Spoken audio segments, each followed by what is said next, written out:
Another winter storm heading to San Diego. The plan to shelter one of the most vulnerable populations and why it may not be enough. It's been granted at times. You agree to uphold it. Reviewing and upholding are two different points. Tough questions tonight from the new senator from California. Donald Trump's nominee responds to the Golden State Standard. You're eating natural. You're eating something that's coming out of the soil within days of picking.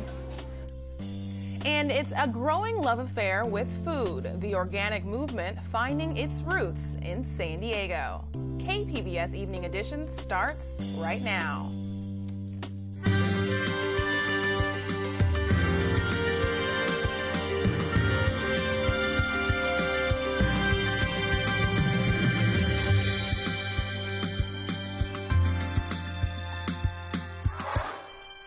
Good evening and thanks for joining us. I'm Ebony Monet. All eyes will be on the homeless next week during two major annual events, a resource fair and a homeless count. But in the meantime, this week, thousands of people who live on the streets are facing 5 days of torrential rains. KPBS reporter Susan Murphy says they also face limited options for shelters. San Diego city and county leaders gathered at City Hall to urge the public to volunteer their time and donations for two events taking place next week. We need volunteers. San Diegans, of course, are known for coming together to help those in need. The first event on Wednesday is Housing Project Connect. More than 1,500 homeless people are expected to attend the annual resource fair at Golden Hall to receive food, clothes, haircuts, and shelter information. Councilmember Chris Cate says more donations are needed. We need new sweatshirts and hoodies, sizes large and up. We need reusable ponchos, new small and medium-sized blankets, new or gently used closed-toe shoes. The second event is a homeless count scheduled for next Friday, January 29th.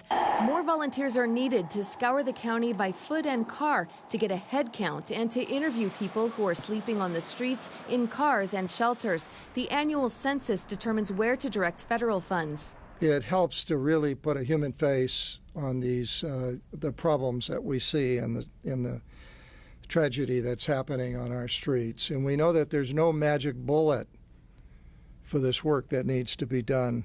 All of the leaders acknowledged more work does need to be done as the homeless street population is soaring and shelters and outreach providers are overwhelmed trying to help all of those in need. We are also working on ways to identify a new facility and add hundreds of emergency beds to address the immediate need and shelter those that are on the streets. But Mayor Faulkner's shelter plan won't come in time for the major storms moving in overnight. Thousands of homeless will have to endure the bitter cold and torrential rains on the streets.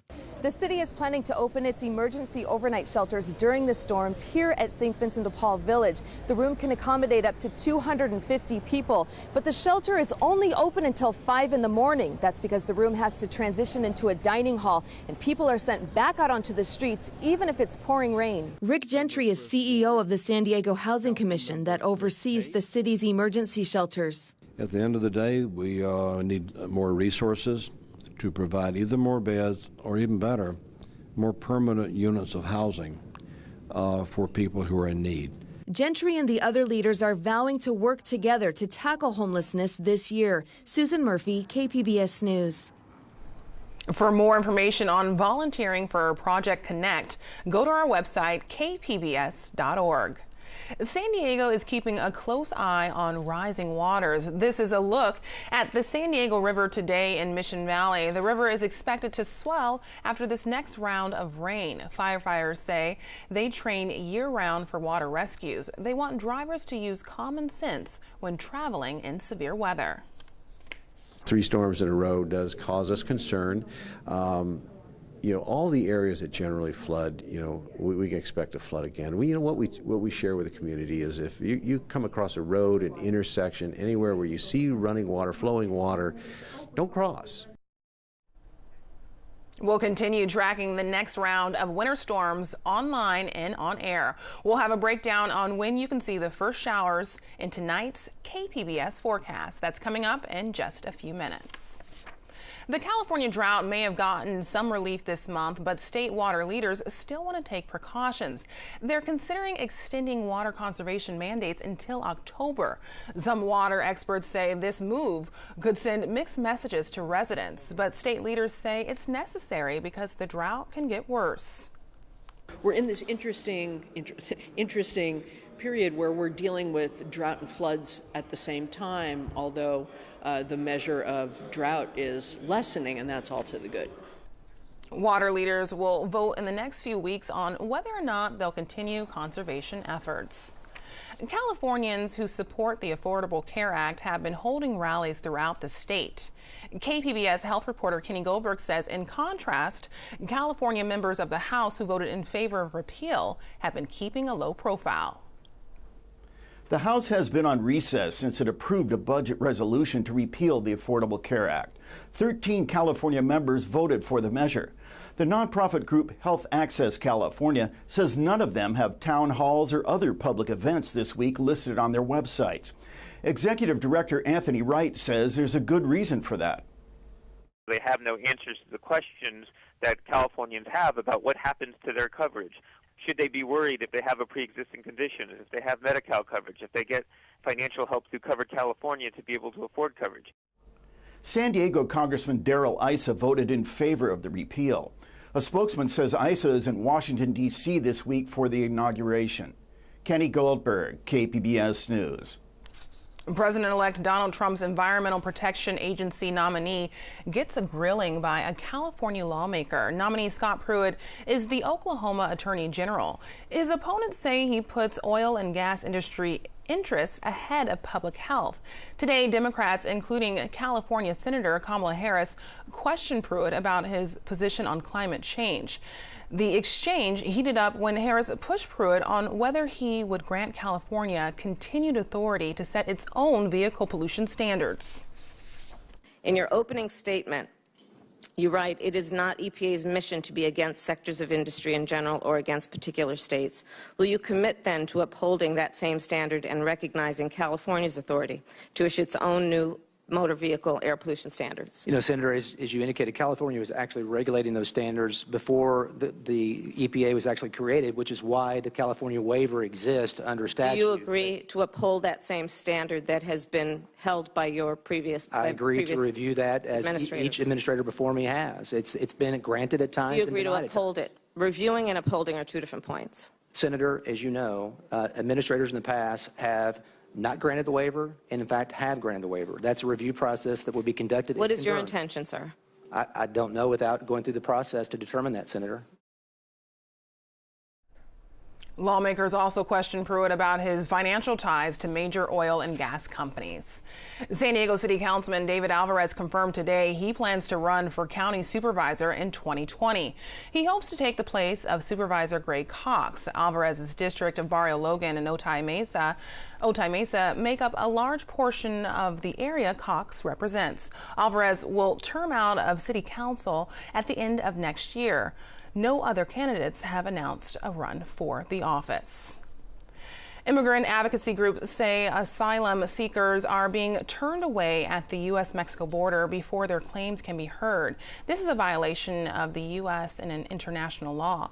The group says they've been gathering reports since the summer of immigrants being told they couldn't seek asylum, they needed visas, or they had to first petition Mexican authorities. 6 immigrant rights groups have filed a complaint with the U.S. Department of Homeland Security. Former President George H.W. Bush is in intensive care tonight in Houston with pneumonia. His wife was also hospitalized as a precaution. She's suffering from fatigue and coughing. The 92-year-old former president has been hospitalized since Saturday, but was moved to the ICU to address an acute respiratory problem. A San Diego lawmaker credited for fighting women's rights has died. Lucy Calais was an elected official for 18 years, first to the San Diego City Council, then to the State Assembly and Senate. Calais helped create the bipartisan Women's Caucus.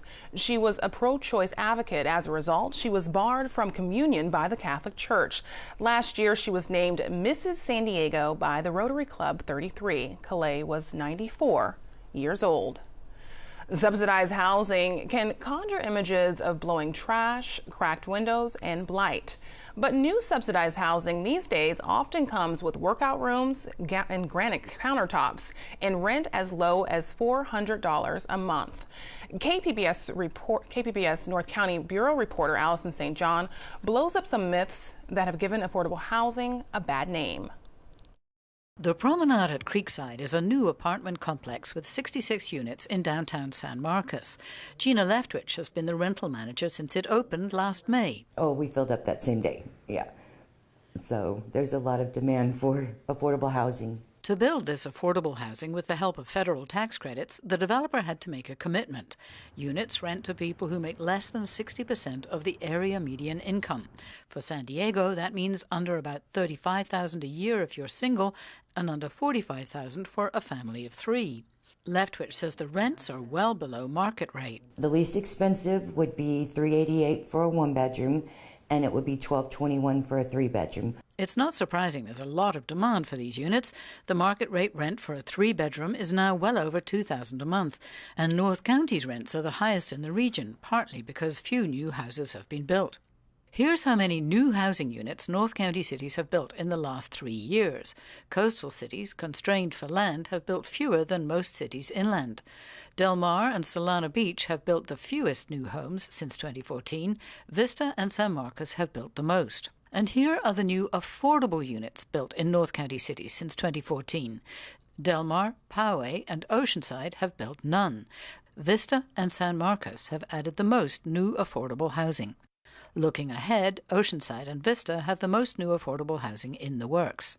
The city of San Marcos has built more housing than any other North County city, including affordable housing. Density is a dirty word in many communities, but San Marcos hopes that density done right will be quite desirable. And actually, it's done us very well. San Marcos Mayor Jim Desmond says his city has not been afraid to put in affordable housing where it fits. We've got over 3,300 affordable housing units in the city of San Marcos, which is about 10% of our total housing units of the entire city. And you couldn't find, I bet if you took somebody around and gave them a tour, they couldn't even be able to point and say that's affordable housing or this is affordable housing, because it all looks beautiful. Like many new affordable housing complexes, the Promenade at Creekside has amenities you might normally expect in a luxury condo complex: a workout room, a small theater, a pool, and a playground. Gina Leftwich says the tenants run the gamut. It's a mix of everybody. There's seniors, there's young families, a lot of single parents, men and women. So, yeah, we're helping a lot of different people. I didn't know I was going to have anybody over. Ryan Thorne, a single dad, was one of the first occupants. He cleans up hurriedly before giving a tour of his three-bedroom unit. It is spare but well equipped. It has marble countertops in the kitchen and a balcony. I have 2 kids with me. And being a single father, I'm the only one who's bringing in an income. Riley is 7 years old. Reese is about to turn 6 in May. So yeah, these are my 2 kids. So this would be the soon-to-be office. Thorne is campus president of a private vocational school in San Marcos. He says he put his name on the waiting list for a place here as soon as he saw the project break ground 2 years ago. So this is the kids' room here. After he moved into his 3-bedroom apartment with his children and his cat, Mew, he discovered it was more like a community than any other place he's lived. The activities director constantly has things going on during the week, movie nights, craft paper tasks that she has you do with the kids and stuff, all kinds of stuff, New Year's get-togethers, and the kids really seem to enjoy it, and it gives a chance for everyone to come together. Thorne says there are a lot of myths around the kind of people who live in affordable housing. Everybody I seem to bump into in the laundry room or in the community center or anything like that, amazing people. Of course, from all walks of life, there's people who live here with disabilities, people with lots of kids. You know, they probably aren't in the best situation, and something like this really helps them out. For the developer of these apartments, the profits are less than building market-rate homes, but the risks are also lower. There will never be a problem finding tenants. Leftwich expects it will be a while till any vacancies open up. We're estimating it to be approximately 5 years. We have approximately 700 people on the waiting list at this time. One reason San Marcos had little trouble getting this project approved is there are no older neighborhoods nearby to object to the 60 new families who have moved in. Allison St. John, KPBS News. In the days leading up to Donald Trump's inauguration as the nation's 45th president, we're taking a look at what people around the country, both for and against, are expecting from Trump's presidency. Here's AP reporter Robert Bumstead.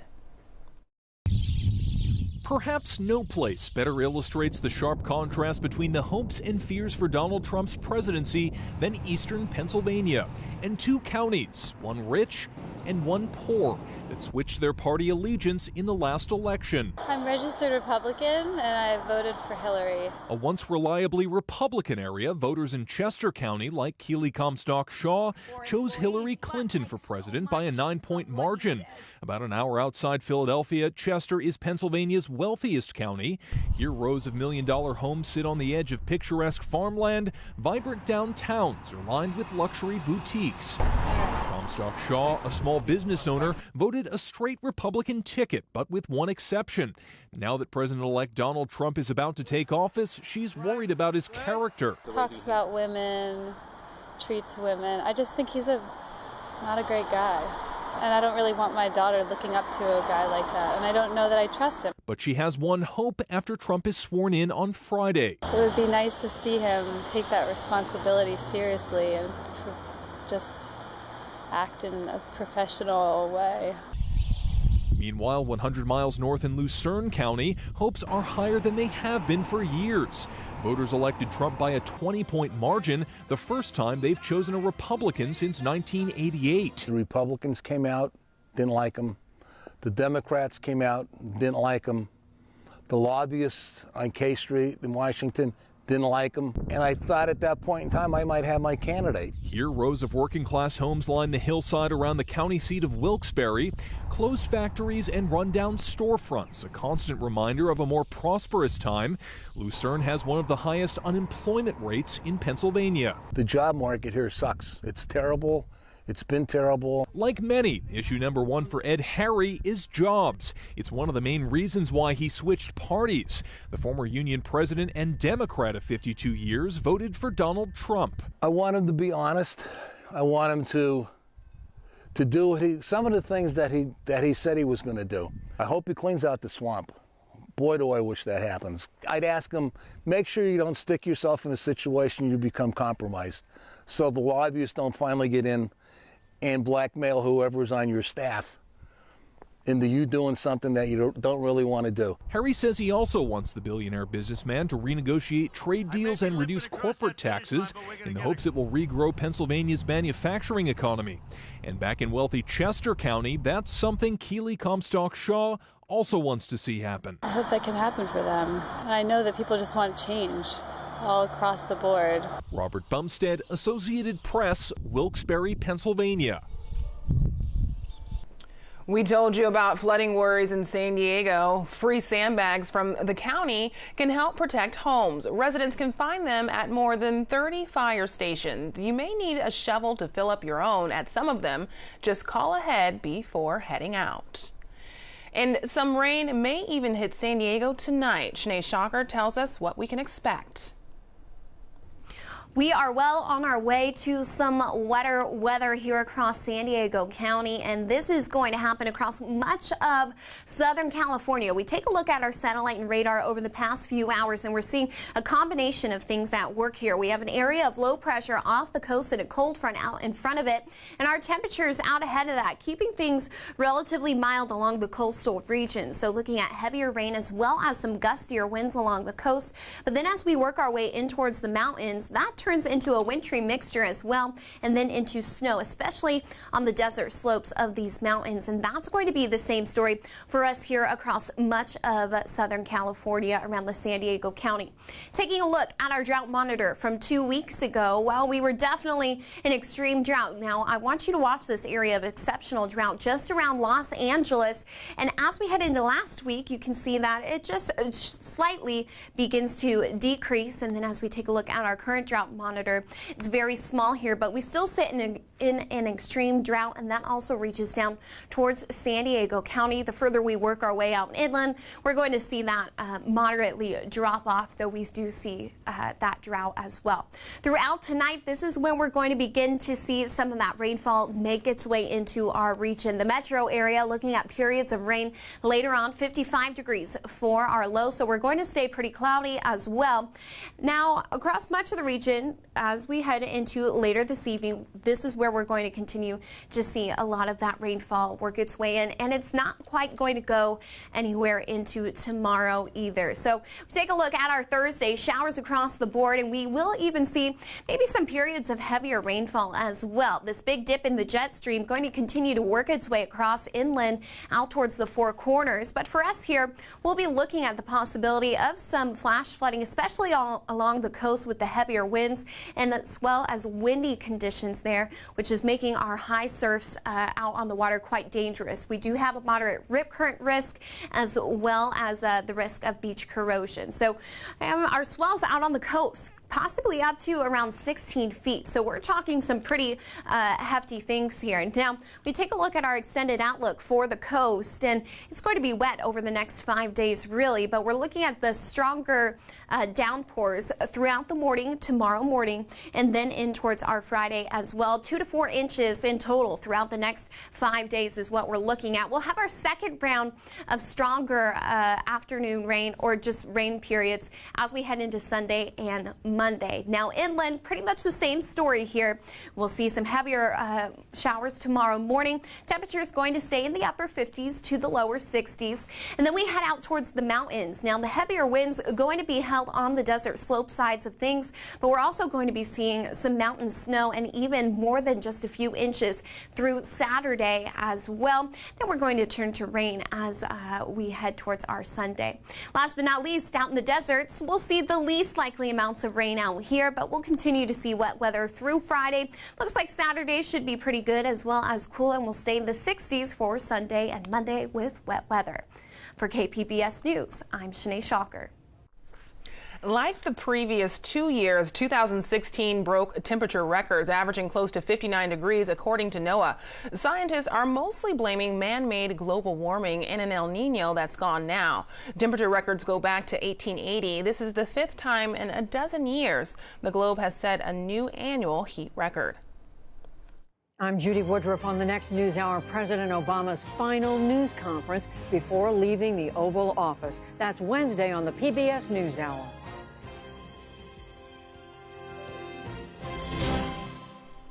Former Padres pitcher Trevor Hoffman fell just short in his second bid to make baseball's Hall of Fame. Considered one of the game's all-time best closers, Hoffman had more than 600 saves during his 18-year career. He played for the Padres from '93 to 2008.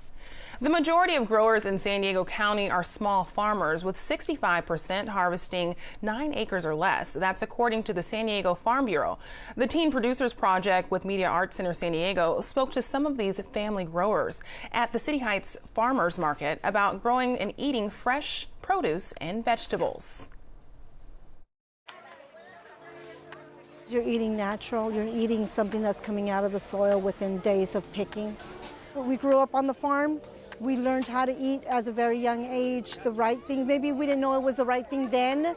Seeing my mom at 84 years old and still not on any kind of medication, as far as we know now, it was the perfect thing to eat, which was all the vegetables grown there at the ranch. My dad started it with my mom. From there, his sons expanded off of that, where it's my brother's second generation going into place. My mom grew up at the New Roots in City Heights on 54th Street. So she's not the only one with this greens. She has her friends. So they told her, can you sell it for us? So that's how they combine the produce together to sell. We are not certified organic, but we do practice it. We start with the soil with not using any chemicals or pesticides on it to begin with. You have a lot of people coming, they don't know between organic and pesticides, so they'll be like, how come this has spotty and how come this one has dots on it? And I try to explain we don't spray them or we don't put chemicals to it. So that's how I explain to the community that this is organic.